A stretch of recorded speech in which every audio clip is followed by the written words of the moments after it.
Hello, konnichiwa, মিনাসান, ইয়োওয়া, ও আমে মানে অনেক বৃষ্টি হচ্ছে আজকে। আমে মানে বৃষ্টি। আজকে বৃষ্টি হচ্ছে, প্রচুর বৃষ্টি হচ্ছে। ও আমে দেশ।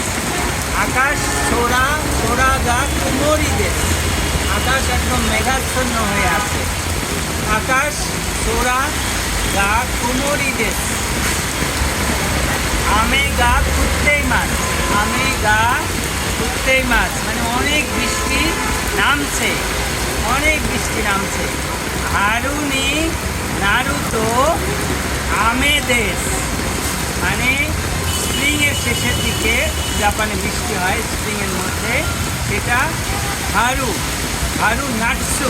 আমাদের দেশে এখন নাটসু। হারু হচ্ছে স্প্রিং এখন জাপানে চলছে, আর বাংলাদেশে এখন নাটসু মানে গ্রীষ্মকালে বাংলাদেশে এখন বৃষ্টি হচ্ছে।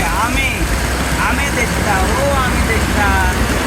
আজকে আমরা শিখলাম কিসেটসু মানে সিজনের নাম। কি 4টা সিজন জাপানে। একটা হচ্ছে হারু, নাটসু, আকি, কুয়ু। হারু হচ্ছে স্প্রিং, বসন্তকাল। নাটসু গ্রীষ্মকাল। এরপরে আকি মানে অটাম, ফল। এবং কুয়ু মানে উইন্টার। আরিগাতো গোজাইমাসু।